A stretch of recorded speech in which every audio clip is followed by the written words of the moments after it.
vamos lá. Momentos enriquecedores. A lição 20. Anjos guardiões.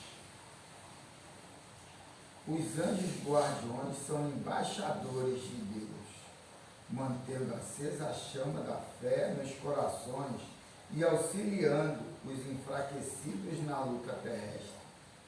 Quais estrelas formosas iluminam as noites das almas e atende-lhes às necessidades com unção e devotamento inigualáveis.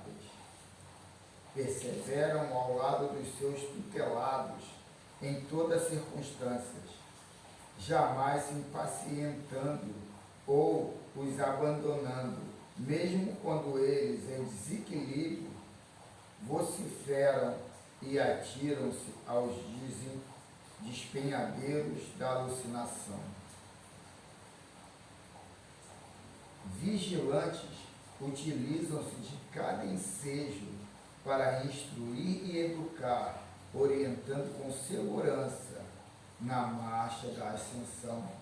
Envolvem os pupilos em ternura incomum, mas não anuem com seus erros, admoestando com severidade quando necessário, a fim de lhes criarem hábitos saudáveis e conduta moral correta. São sábios e evoluídos, encontrando-se em perfeita sintonia com o pensamento divino, que buscam transmitir de modo que as criaturas se integrem psiquicamente na harmonia geral que vige no cosmos. Trabalham infatigavelmente pelo bem, no qual confiam com absoluta fidelidade, infundindo coragem àqueles que protegem, mantendo a assistência em qualquer circunstância, na glória ou no fracasso, nos momentos de elevação moral e naqueles outros de perturbação e vulgaridade.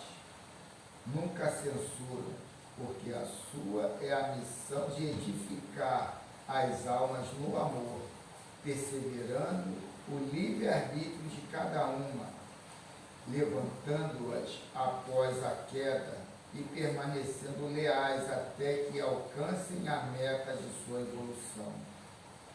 Os anjos guardiões são lições vivas de amor que nunca se cansam, porquanto aplicam milênios de tempo terrestre, auxiliando aqueles que lhes são confiados, sem se imporem nem lhes entorpecerem a liberdade de escolha. Constituem a casta dos espíritos nobres que cooperam para o progresso da humanidade e da Terra, trabalhando com afinco para alcançar as metas que anelam. Cada criatura no mundo encontra-se vinculada a um anjo guardião, em quem pode e deve buscar inspiração, auscultando-o e deixando-se por ele conduzir em nome da consciência cósmica. Tem cuidado para que te não afaste psiquicamente do teu anjo guardião. Ele jamais se aparta do seu protegido, mas este, por presunção ou ignorância, rompe os laços de ligação emocional e mental, debandando da rota libertadora.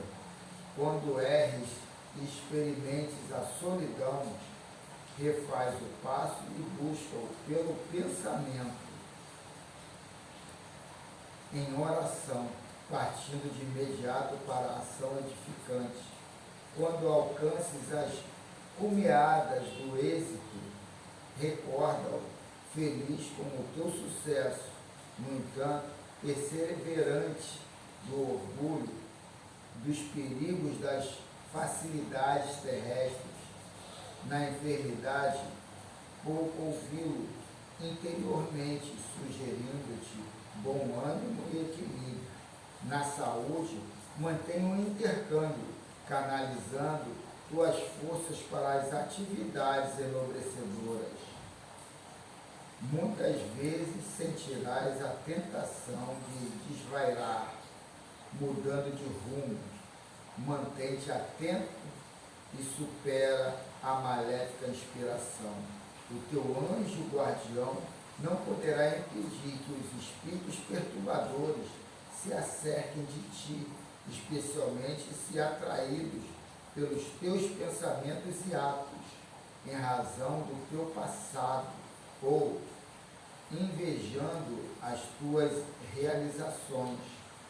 Todavia, te induzirão ao amor, a fim de que te eleves e os ajudes, afastando-os do mal em que se comprazem.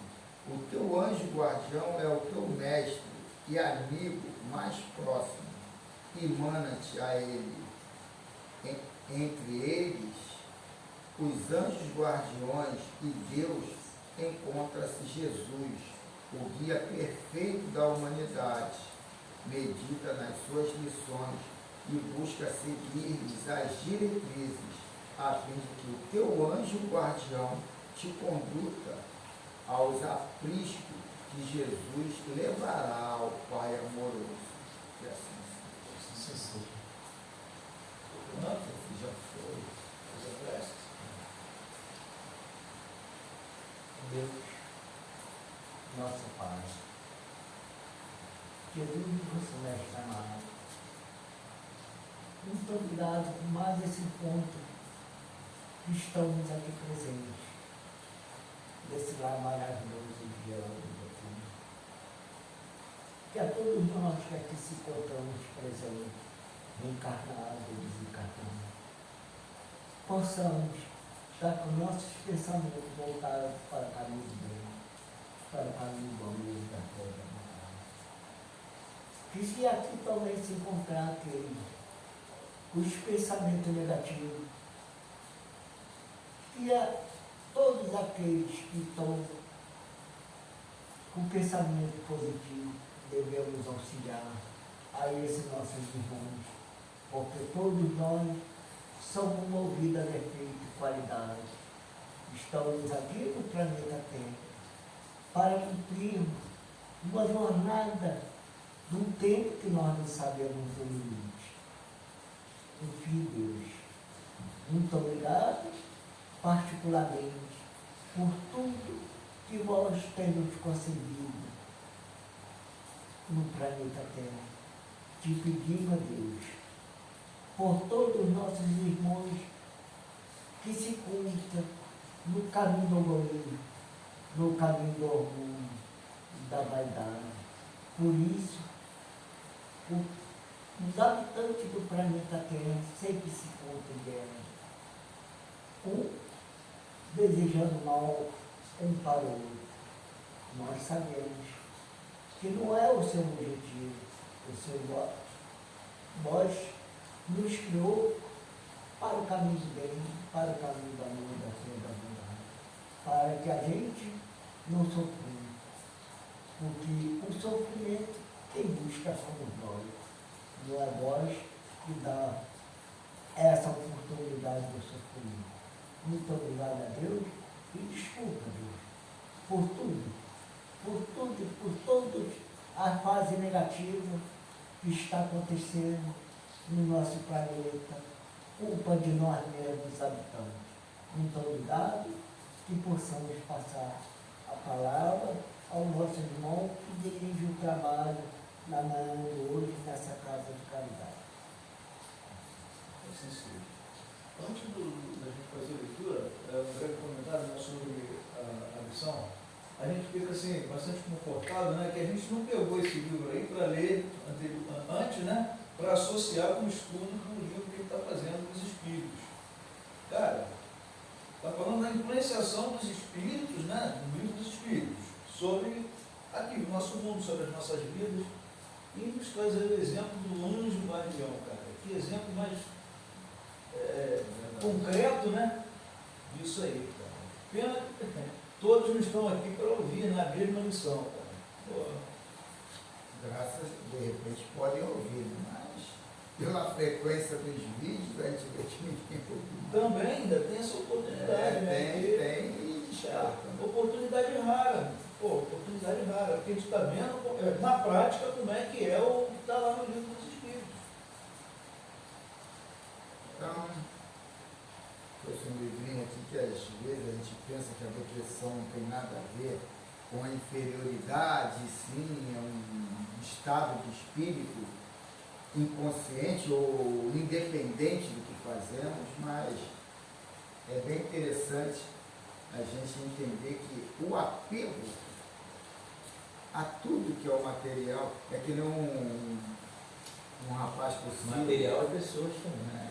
Material em si, não, mas pessoas aí, também, pegou pessoas. não, mas as pessoas são símbolos e códigos que a gente vai catalogando como personalidade, como um símbolo mesmo.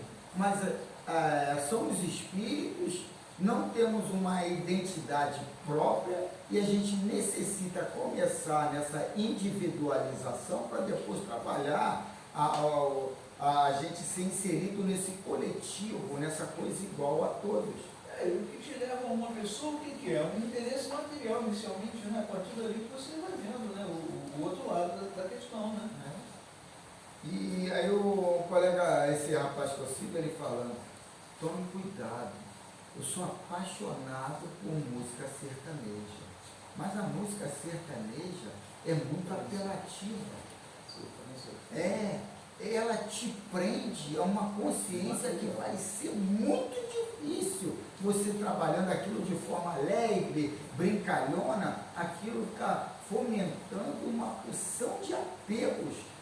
E o pior, sentimentais. Não é físico, não é palpável, é sentimental. E aquilo te derruba. Muito. A pior cantora que tem que ser é aquela que morreu, Marília Mendonça. Pô, Marília Mendonça, cara, só a letra dela, sofrência. Mas não é só isso aí, não. O sertanejo mesmo raiz, ele é muito apelativo, é muito a natureza, Pô, Marília Mendonça, cara, a saudade de quem foi, aquilo ali te traz uma. Você escutar a letra da Marília Mendonça, interpretar, meu irmão. Não, e a gente vai vendo as coisas que é difícil de você tirar o amor aos filhos, à família, de uma forma tão apegada. E o interessante, né, que é já a música clássica, o contrário, a gente leva. Né? Eu estou falando isso que esses dias eu peguei fala para mim, rapaz, fugiu agora o autor. Strauss, As quatro sessões. Aí o cara descrevendo, né? O nome dela. E assim, as agruras e as coisas boas de cada estação. Cara, é uma coisa linda você ver ela. O cara transforma isso em nota musical. Esse apego à família, aquele micromundo que a gente vive, né? Ele te deixa muito assim, muito preso àquilo. As pessoas no meu trabalho se escandalizaram quando minha mãe morreu. E eu só deixei de trabalhar no dia seguinte, que era o enterro dela. E depois veio o meu supervisor, não, fica aí para resolver. Então eu falei, eu não tenho nada para resolver não, graças a Deus minha mãe já, o dinheirinho dela já deu para pagar até a sepultura, não tem problema nenhum não, mas eu tô na rua. E todo mundo me ironizou depois, porque eu fiz pouco caso. Eu não fiz Lá no pouco banco caso. também vocês com meu pai. Meu pai fiquei um dia em casa, ficou um enterro, descansei, no outro dia estava trabalhando. Falei, pô, até que meu pai morreu na terça. Fiquei sei na quarta, foi o enterro, né? Foi o enterro na quinta-feira eu estava lá. O correio chegou e falou, pô, cara, já está aqui. Pô, mas tem meu melhor funcionário, já está aqui, mas não tem, se deixar esse troço aqui vai embolar tudo. Não, cara, deixa eu trabalhar, até melhor para me distrair a cabeça. Agora vocês imaginam as pedradas que eu estou levando, porque eu estou querendo tocar minha vida em frente. Né? Imagina. Tem besteira que eu já estou. Não, Valdemir, eu acho que todas as pessoas no mundo elas são iguais, cada um vê isso aí de uma forma diferente, a gente é mais preparado. A Simone sempre falou para mim, cara, você é muito. A morte do pai dela, do lado, cara, como se fosse meu segundo pai, a gente tranquilo, maior coisa, né? E a Simone falou, cara, tu é muito. Vocês não são tudo não, cara. Vejo uma coisa como uma coisa de ser vista, você tem uma interpretação. Antes de estar aqui dentro, já tinha essa interpretação. Era natural minha vida para cá. Vai, fala. Vamos do livro Depressão e Autoconhecimento. Como extrair preciosas lições dessa dor. Repete. Depressão e autoconhecimento. Como extrair preciosas lições dessa dor. É do Vanderlei Oliveira e ditado por quem? Não diz aqui, né? Não diz não. Só diz que é. Não está por dentro, né? Não. Mas geralmente se tivesse, estaria aqui. SOS Depressão, ponto socorro da alma. Deve ser de espíritos diversos. Foi do individual, é dele mesmo, né? Não quer dizer nada, não. Mas tem muitos que escrevem, criam, mas não gostam de lançar seu nome. Mas ele é o espírito que psicografa a nossa. Então ele põe aqui a mensagem do Dalai Lama. A mensagem que é inicial. Ser desapegado não significa não podermos apreciar nada ou gozar o prazer da companhia de alguém. Na verdade, refere-se ao fato de que, se nos apegarmos fortemente a qualquer coisa ou pessoa, isso nos causará problemas, tornamos-nos dependentes dessa coisa ou pessoa e pensamos, se eu perder isso ou não puder tê-lo para sempre, ficarei infeliz. Desapego significa, se eu conseguir a comida que eu gosto, ótimo, mas se a não conseguir, tudo bem, não é o fim do mundo, não há apego por aquilo. Então vamos aqui a dissertação aqui do Vanderlei Oliveira. O título é Apego à raiz do sofrimento humano. Depressões construídas no tempo são verdadeiras prisões emocionais corretivas. Depois desse caminhar milenar com o fogo mental centrado em nós mesmos, surge um dos sentimentos mais difíceis de superar nas linhas evolutivas da Terra, o apego. O apego é o laço energético, emocional e espiritual que cria grande parte do sofrimento humano, aprisionando nossa vida mental na órbita da maior imperfeição moral, o interesse pessoal baseado no egoísmo. O budismo, ao estabelecer a proposta das 4 nobres verdades, eu ia trazer, eu esqueci de trazer isso aqui, as 4 nobres verdades do budismo. 4 novas? 4 nobres verdades. Deixa bem claro que o apego é uma das raízes dos sofrimentos humanos. Nosso desejo de possuir, de ter, ao invés de ser, nos leva aí às ilusões, e essas levam à dor. É interessante isso aqui, que é a questão é do sentimento, não é do possuir, do ter, e sim do ser aquilo. Se você quiser que eu leia aqui rapidamente, bem simplificado. Pode falar aí. Pode. As 4 nobres verdades. Verdade do sofrimento, verdade da origem do sofrimento, verdade da cessação do sofrimento e verdade do caminho que leva à cessação do sofrimento. Não. E essas levam à dor. A parábola do filho pródigo ilustra essa nossa velha conduta. Isso fica muito claro no trecho. E poucos dias depois, o filho mais novo, ajuntando tudo, partiu para uma terra longínqua e ali desperdiçou os seus bens, vivendo dissolutamente. O filho queria o que lhe pertencia e ele ajuntou tudo, do que nos pertence legitimamente, para que ajuntarmos. Esse enfoque serve também para fazer uma radiografia emocional da depressão.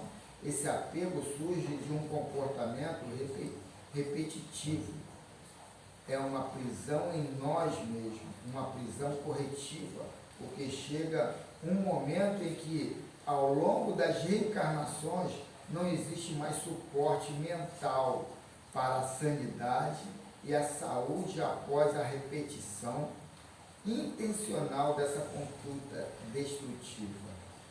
Outros efeitos nocivos decorrentes do apego passam a encarcerar nossa mente em experiências ainda mais dolorosas. O medo é a primeira delas. Aí ele mostra aqui uma tabelinha que vai dizer assim: prováveis estrutura evolutiva da depressão. Ela começa no egoísmo, aí vai no apego e desce para o medo. E o último estágio é a rebeldia.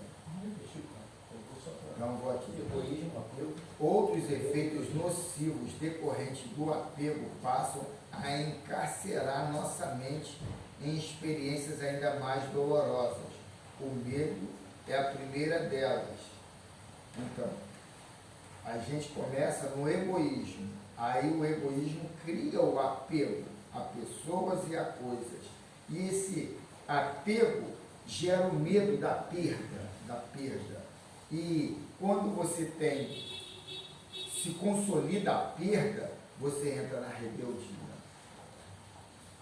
Quem se apega tem enorme medo de perder. Nessa ótica, a depressão pode ser analisada como a dificuldade da criatura em aceitar a realidade de perder algo ao qual se encontra agarrado há muito tempo, perder algo do seu interesse pessoal. É interessante, ontem eu fiz uma prece, quando eu ia começar a sessão mediúnica, colocando a aceitação de nós sermos de natureza da luz.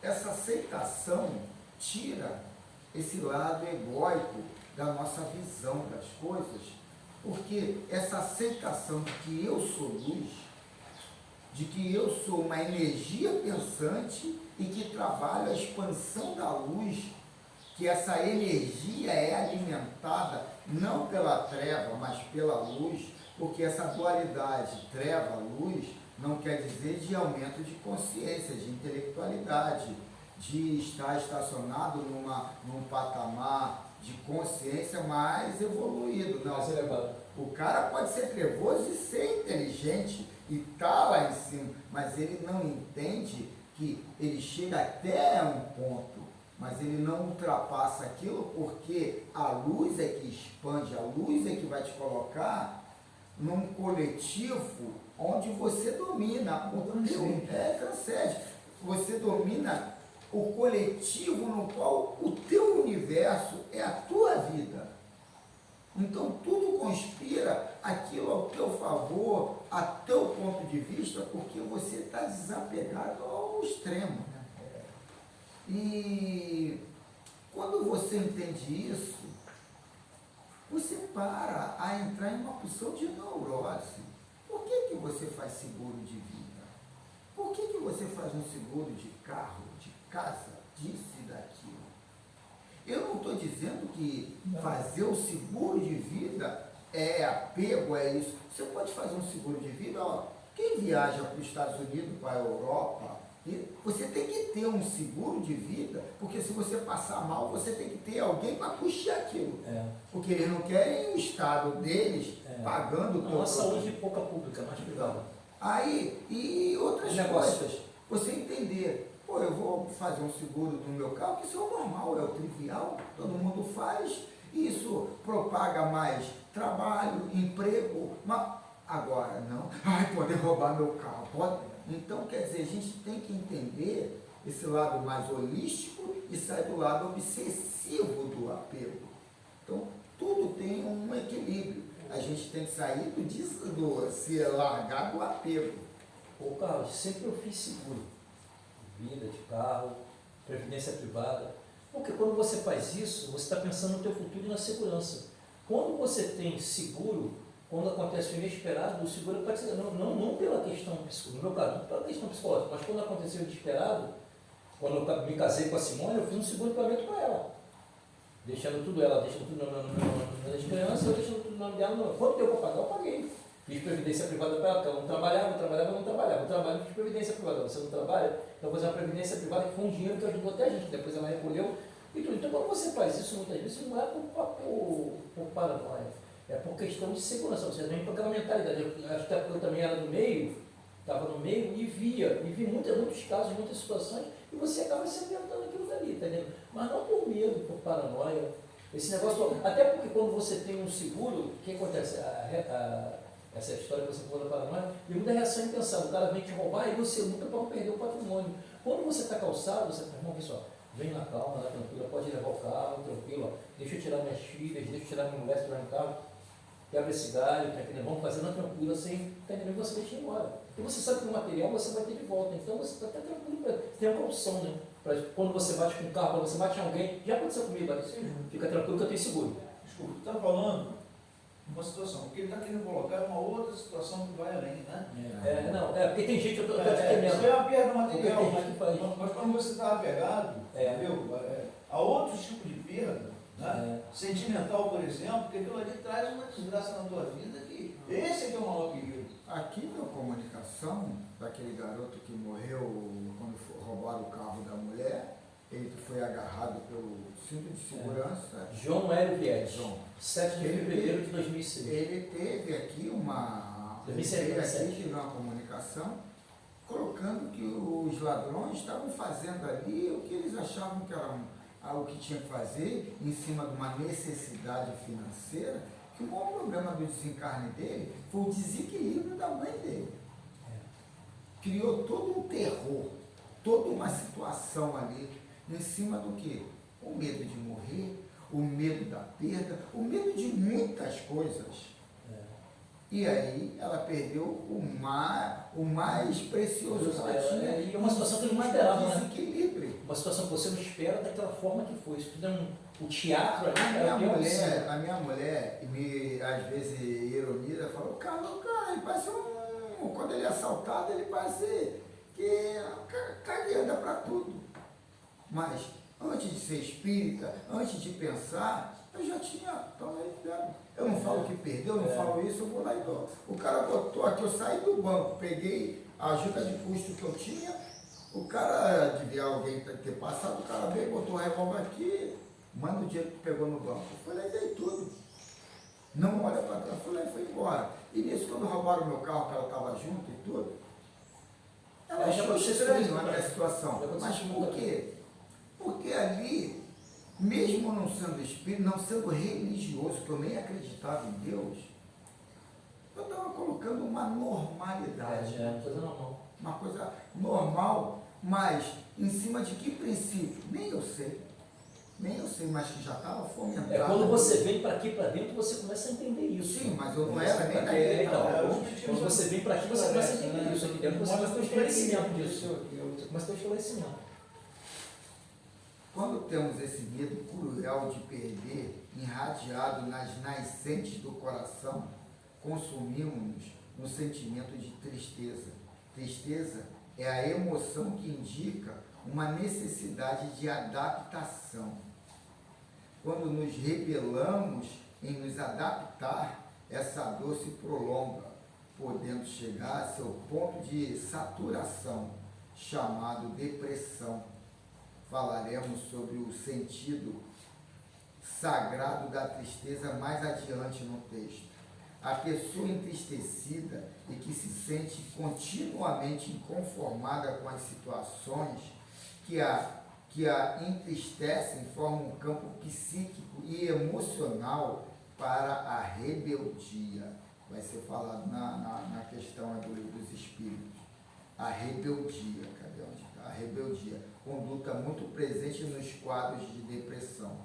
Essa rebeldia, por sua vez, pode abrir um leque de sentimentos e comportamentos na vida de relação do depressivo, tais como mau humor, agressividade, culpa, melindre, personalismo, vaidade, mágoa, inveja, confusão mental, baixa de energia, irritabilidade, raiva, solidão, dependência, pessimismo, inquietação, desesperança, angústia, rejeição, fragilidade, abandono e inferioridade.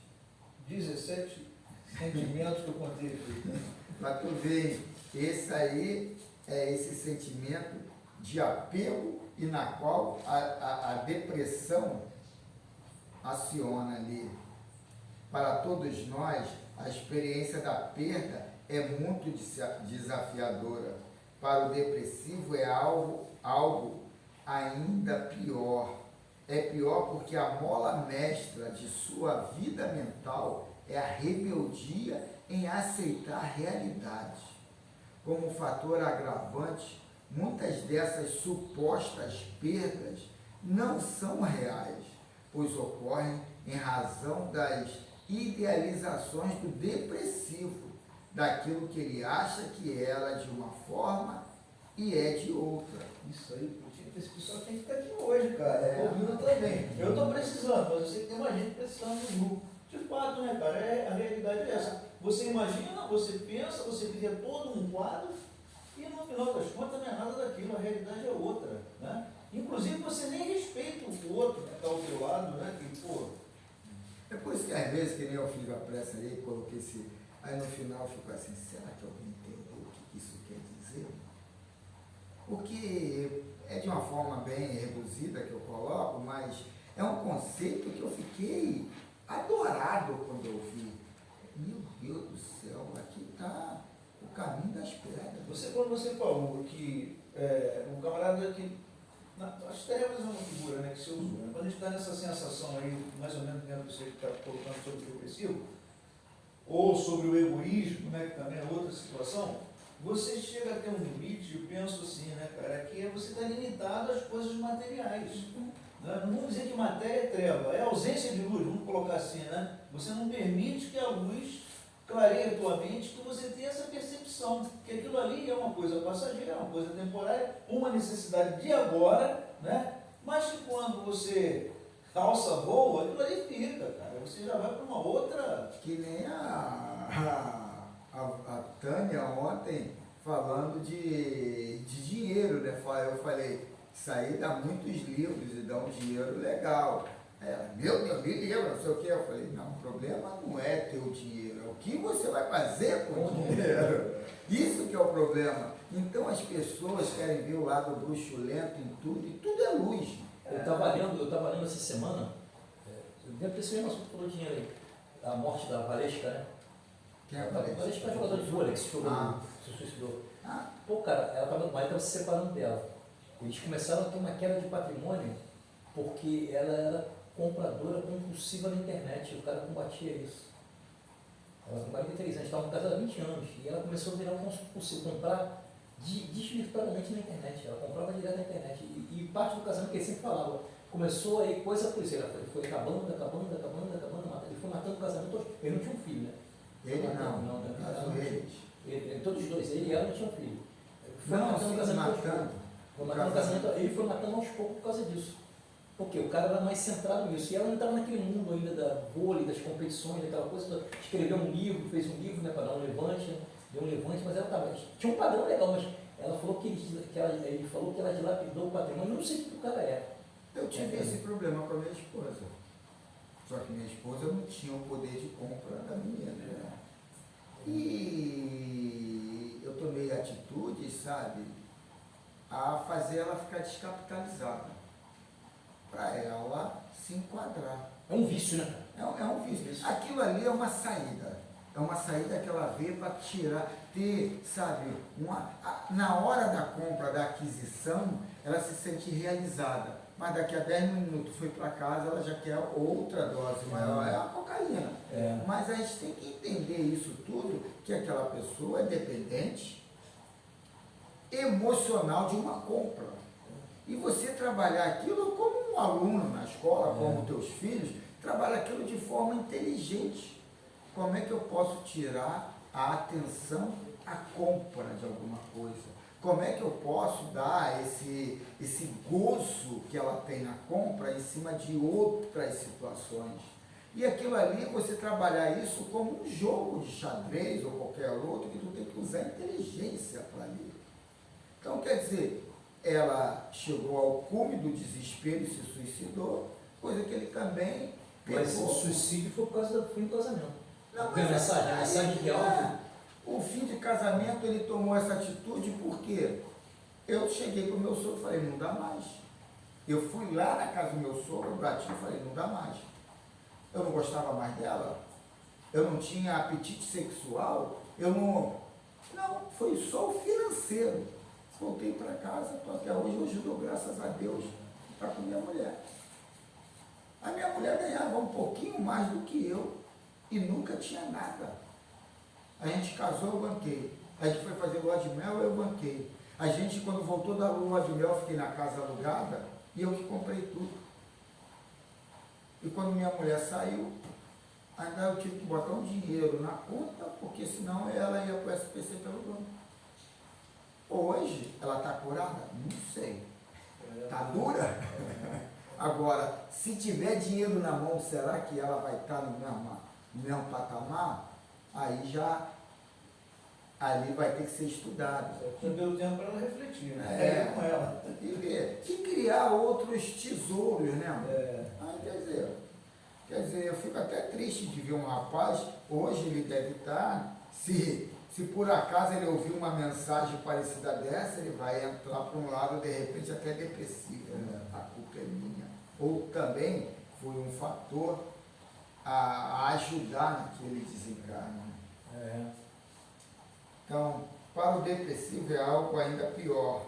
É pior porque a mola mestra de sua vida mental é a rebeldia em aceitar a realidade.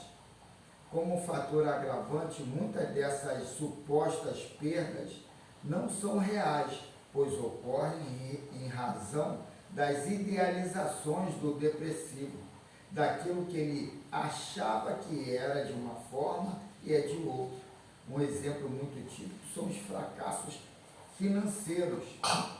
Para quem está em depressão, perdoar-se por um negócio mal feito ou pelo fracasso de um empreendimento é algo praticamente inviável dentro do seu conceito doentio.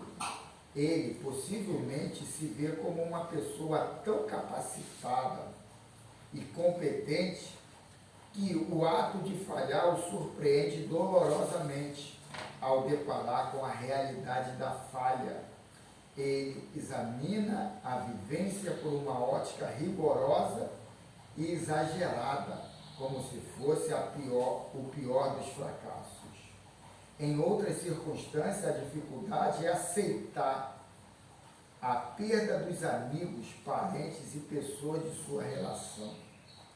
Alguém o magoa diante de uma confiança exacerbada ou de uma facilidade que ele criou para essa pessoa e depois, quando ela age de forma não esperada, vem a decepção.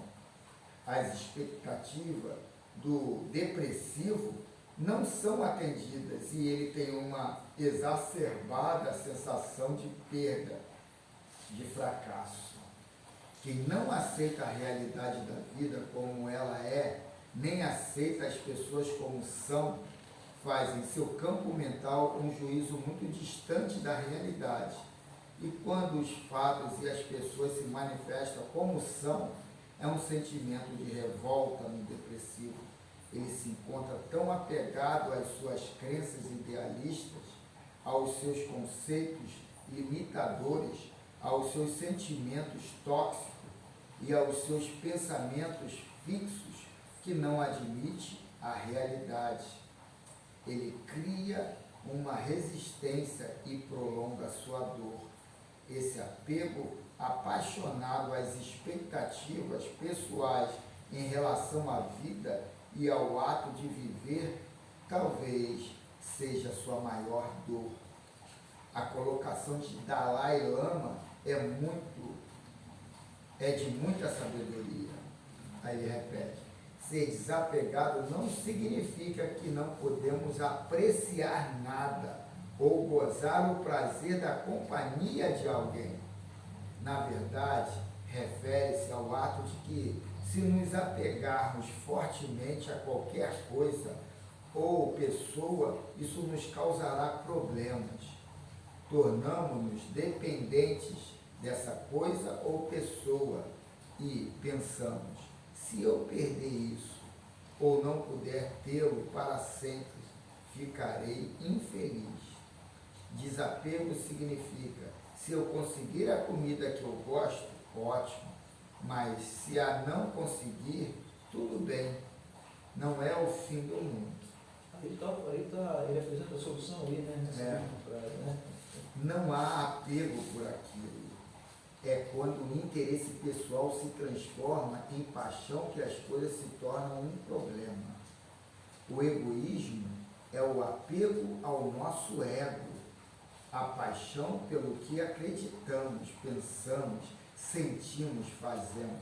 É interessante, segunda-feira, na parte da manhã, eu estava numa reunião, eu, o outro supervisor, com a representante da Campari.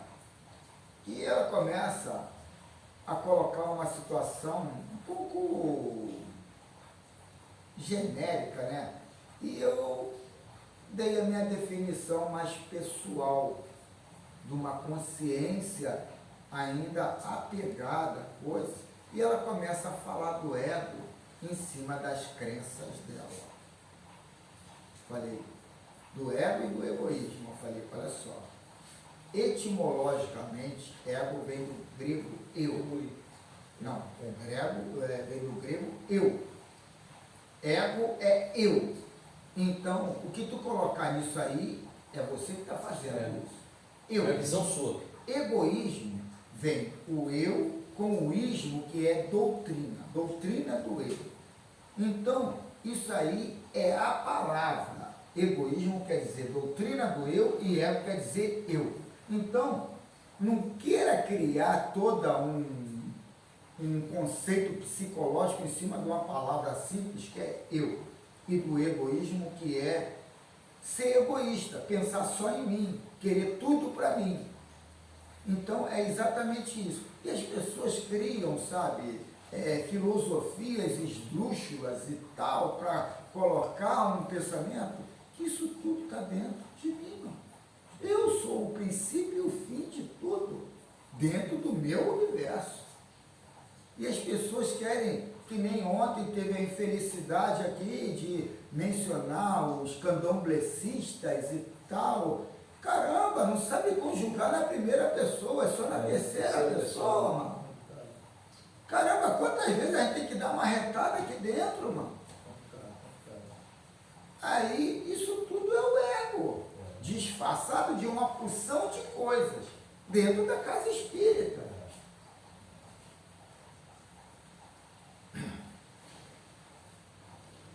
E quando o interesse pessoal se transforma em paixão, que as coisas se tornam um problema.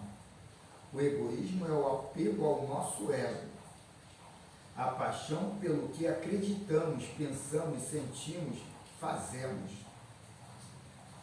É essa conduta milenar que adoece moralmente e psiquicamente todos nós, aqui na Terra. Ela constrói a ilusão da perfeição, a idealização de um ser humano ideal em detrimento de um ser humano real. O depressivo é alguém que já está sendo convocado há um bom tempo para sair desse comportamento, porém tem rejeitado aceitar essas mudanças. A depressão não é um castigo, mas um alerta, um indicador de saturação. Acreditamos que o depressivo é alguém que provavelmente já vem sofrendo demais nesta e em outras vidas, e a doença é um pedido da vida para que ele perceba que também merece ser feliz. Depressão não é imposição, é colheita e também semeadura. Quando a depressão acontece, é um sinal da vida querendo abrir os olhos do depressivo para a realidade de sua existência, uma realidade melhor que aquela na qual ele pretende se manter pela rebeldia e apego. Que assim seja. Muito lindo, cara. Muito bonito, muito bom estudo da manhã de hoje. Muito bem escolhido, Carlos. Obrigado. Então vamos lá ao livro dos Espíritos, na questão 465. Leitura do livro dos um terço Espíritos. do livro, hein? Leitura do livro dos Espíritos. Parte segunda, capítulo 9. Da intervenção dos espíritos no mundo corporal. A pergunta é a 465, né? Com que fim os espíritos imperfeitos nos induzem ao mal? Para que sofra como eles sofram? E isso lhes diminui o sofrimento? Não. Não, peraí, já vai estar indo para B, não? Não. É a resposta da A. A resposta da A. E isso lhes diminui o sofrimento? Não. Mas fazem-no por inveja, por não poderem suportar que haja seres felizes. Não. É legal aí a gente entender isso. Quem são esses espíritos infelizes? Porque a gente idealiza ali o mal, o diabo, Satanás, cria uma porção de estereótipos ali, mas a gente não entende que aqueles espíritos somos nós, desencarnados, com superpoderes de ver, de manipular e não ser visto. E aí, a gente vai ver aqui no plano físico. Eu vi num estudo, o rapaz dando um exemplo, e um exemplo muito legal, e ele disse que está na internet. Eu não vi na internet isso. Mas é interessante que ele coloca que na internet tem um vídeo que um americano comprou um carro de $1 milhão. E aquele carro de $1 milhão estava estacionado e estava cheio de equipamentos ali dentro. Tinha até câmera para filmar o que está do lado ali, o que poderia acontecer, alguma coisa. E nisso, o apegado, o irado, o revoltado, um carrinho de criança para do lado desse carro na rua e arranha. E a câmera pegou e com um som double estéreo, com visão lá 4.8K e tal, pegou detalhes e tudo. Mas isso aí é o menos importante. Aquele que arranhou ganhou $1 milhão. Ganhou um carro daquele. Por que ele fez aquilo? Pela vaidade de... Mas ele arranhou de bondade, de verdade? Pô, O que está falando aí, né? Então, por que ele arranhou aquilo? Porque o prazer dele ali é só ver o outro baixar a vibração, ficar numa merda na qual ele vive.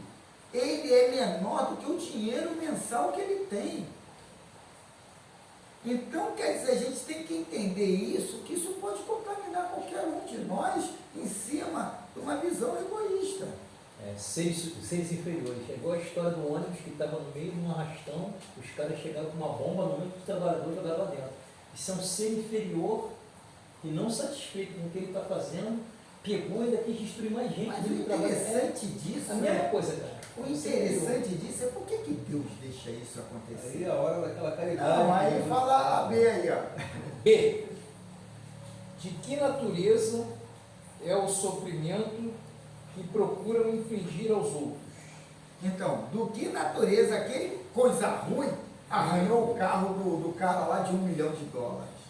Os que resultam de ser de ordem inferior. A criatura é ordem inferior à criatura e de estar afastada de Deus. Então, aquilo ali já o classifica, ele está naquele patamar. Ele está afastado de Deus, ele é egoísta, ele é isso. Ele está classificado porque ele já se posicionou naquilo. E por que aquilo aconteceu com o outro? Porque o outro precisa da prova, da expiação, de estar ali vivenciando aquilo. Por isso que nada é por acaso. Ontem mesmo, eu conversando com uma pessoa, coloquei, você acredita em Deus? Não acredita. Eu, porra, qual é o Deus que você acredita? Porque você está colocando um Deus que erra, que falha, que se equivoca de forma grosseira e que não tem nada a fazer, a não ser ficar olhando para onde você vai. Ele quer um Deus 24 horas por dia. Esse Big Brother ali. Ó, eu vou te falar uma coisa, um assunto um pouco fora disso, eu ia falar com o modelo de mãe, mas aí, três assuntos que eu conheço falando, um deles ia ser esse. Aconteceu sexta-feira. Sexta-feira eu vou comprar um negócio de bolo de fio para ele. Eu falei, ó, Fernanda, passei, eu fiquei muito preocupado com isso, eu fiquei muito preocupado com essa situação, cara. Que está acontecendo, está em volta da gente, e a gente às vezes nem está notando. Aí o que acontece? Essa semana eu posso me caminhar quarta-feira. Aí aquela praça ali da igreja, o pessoal coloca. E a mãe fazer isso? Um monte de doce. Tá bom. Algumas crianças vão passar e vão pegar, outras não, vai embora, normal. Cara, eu tive a coragem de ver uma coisa que eu nunca vi na minha vida. Um doce em cima de uma grama. Chegou alguém, não sei quem é esse alguém, não quero nem fazer coisa na cabeça. Pegou cada doce, cara, tinha uma opção de coisa preta em cima de cada cocô.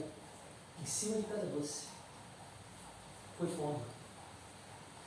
Em cima de cada doce, do pratinho que dava. Não? Tava. Você não filmou, não? Eu não quis interferir nisso, porque eu acho que essa pessoa que faz isso, geralmente ele está fazendo em nome de Deus. Por quê? Você sabe que os caras da igreja falam que isso deve ser isso, eu não quero fazer o juízo de valor. Sim. Mas é uma situação muito. Sabe por quê, Carlos? Se você analisar bem, vamos olhar para 23 anos atrás, 22 anos atrás. Os caras, dentro de um avião, através de uma loucura induzida, mataram 3 mil e poucas pessoas e começaram a mudar o mundo a partir daí. A gente está acontecendo isso no nosso redor e a gente não está notando. Por quê? O que acontece, cara? É uma via de mão dupla. Ontem, aí acontece, o teatro da vida ele é fantástico. Sai por aqui, tem uma igrejinha ali. Aí os caras estão fazendo drive-thru de oração. Parando as pessoas que passavam de bicicleta, voltando para a barraquinha para fazer oração. Pô, cara, com eles na boa. Eu não vou me permitir isso, né? Aí o cara chegou para mim, dava do outro lado da rua, não, assim, não vou atravessar que ela vai me puxar para o todo. Aí o cara, boa noite. Ele quase me empurrou para lá, mas eu segui, eu estava indo pelo jogo do Fluminense. Eles estavam fazendo isso. Então, cara, você, por essa busca que o cara quer para você ser ovelha dele, ele está se sujeitando a cada papéis. Então, o que acontece? O país, não só o país, o mundo, tá? Eu vou falar o país porque isso é uma coisa nova para a gente.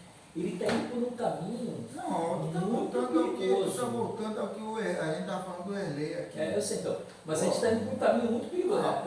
Eu estou perguntando, sabe por que eu perguntei? Você não filmou? Eu não filmei. Porque se fosse a tua filha ali, na hora que ele botou as coisas pretinhas, tua filha, vamos idealizar ali de 6 anos.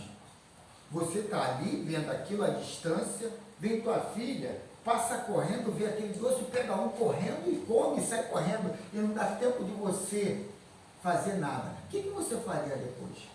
Fosse a tua filha. A minha filha não vai fazer isso. Não, pô, aí você está mudando da conversa. Não, a minha filha não vai fazer isso. Você está mudando a conversa. Dela. Tu tá Outras mudando, crianças eu não fazem. quero saber da tua filha, eu quero saber de você. O que eu faria? O A que? minha filha não ia pegar o doce. Pô, aí o problema é esse. Eu filmaria, eu ia numa delegacia, olha só, o que aconteceu ali foi. Não, eu ia filmar, a distância ia chegar perto. Ô, Pelinho, olha pra cá. Aí ia Não, eu não vi o cara, botei eu passei, ia estava posto. chegar, ia denunciar aquele Quando filho eu da passei, já estava posto.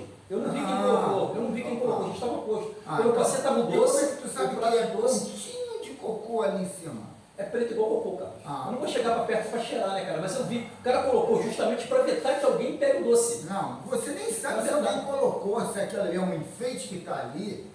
Você Mas não foi sabe certinho, em nada. cima de cada doce. Quem colocou? Carlos, minha mãe fazia isso, cara. Dramatizou o negócio. Minha mãe fazia isso, dava uma cada doce, cara. em Acabar praça. comigo. Mas aí tu já está contando outra história. Eu ia ver toda. Eu ia ver toda. Eu ia ver toda. E a Bíblia, ele pode seguir com. Vamos lá então. Assim, Então, filosofia espírita, capítulo 6, alusivo à questão 465 do Livro dos Espíritos, objetivo dos espíritos imperfeitos. Então, o Miramês fala o seguinte, alusivo à pergunta aí que a gente ouviu agora. Os espíritos inferiores nos induzem ao mal por ignorância.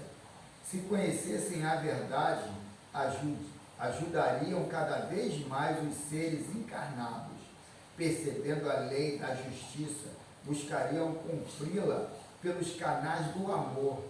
Se é semeando que colhemos o que plantamos, o espírito consciente dessa verdade não iria semear coisas inferiores.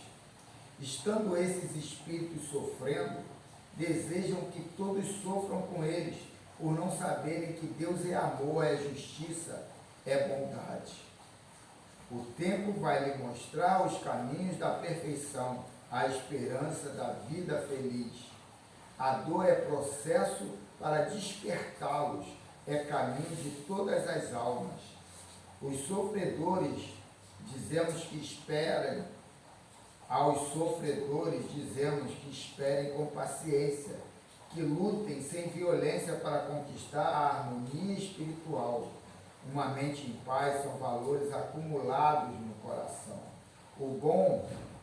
O bem somente penetra nos nossos íntimos quando acha sintonia em nossos corações.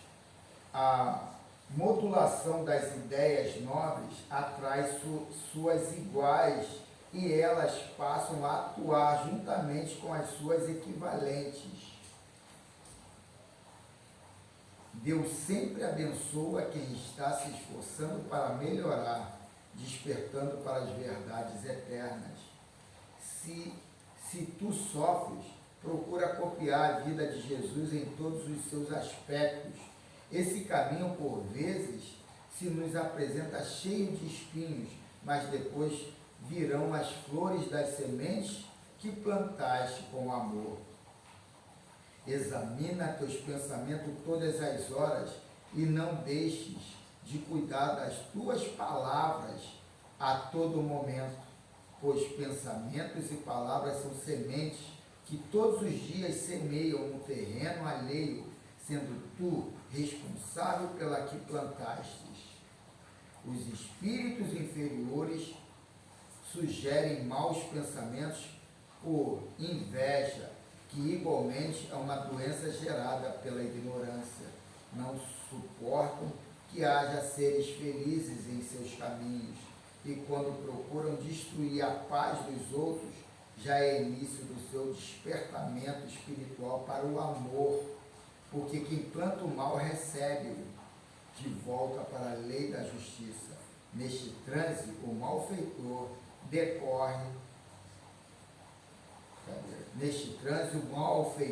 descobre que não deve fazer o mal, passando a se interessar pelo bem para receber o amor em devoção dos seus esforços, ou em devolução dos seus esforços. Muitos dos espíritos infelizes sentem que se encontram afastados de Deus e, não encontrando equações para esse problema, sugerem aos outros os mesmos caminhos que percorreram, a fim de encontrar mais companhias para as suas lamentações. Porém, muito tarde, eles compreenderão que ninguém se encontra distante de Deus. Ele, a grande luz, se acha dentro de cada ser, esperando que a alma descubra sua presença e passe a alimentar a esperança de encontrá-lo face a face no seu próprio mundo íntimo.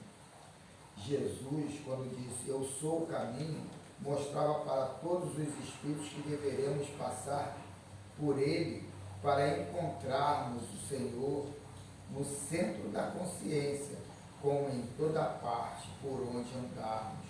Deus está presente em tudo, com os braços abertos a todas as coisas e a todas as criaturas.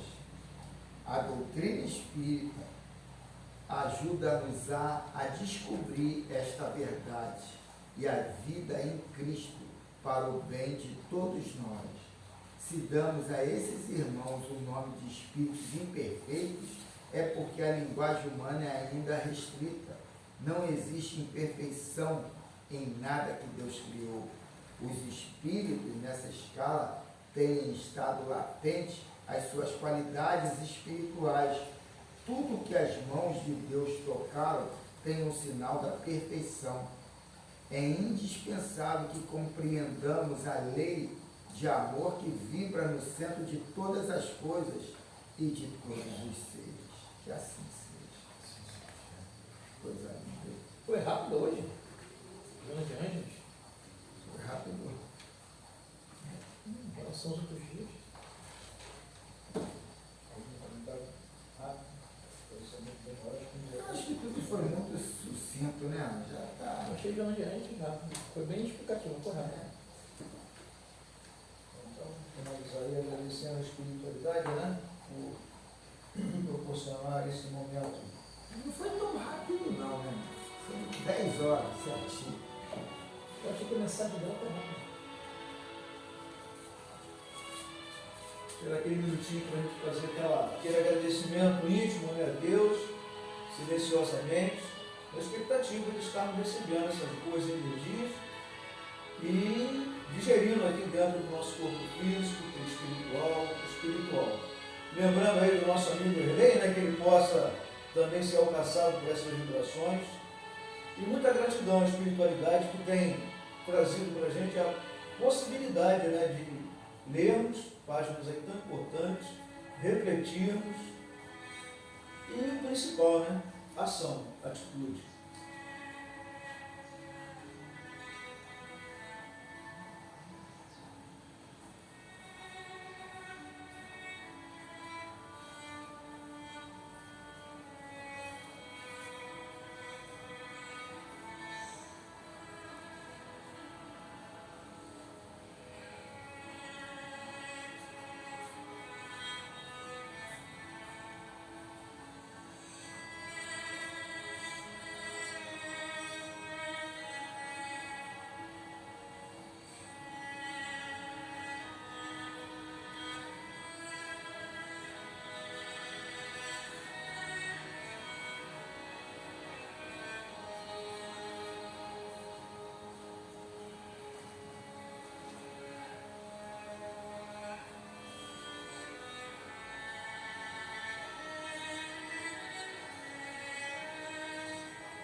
Nossa gratidão aí aos átomos, às células, ao universo, por tudo que a gente tem recebido em nossas vidas.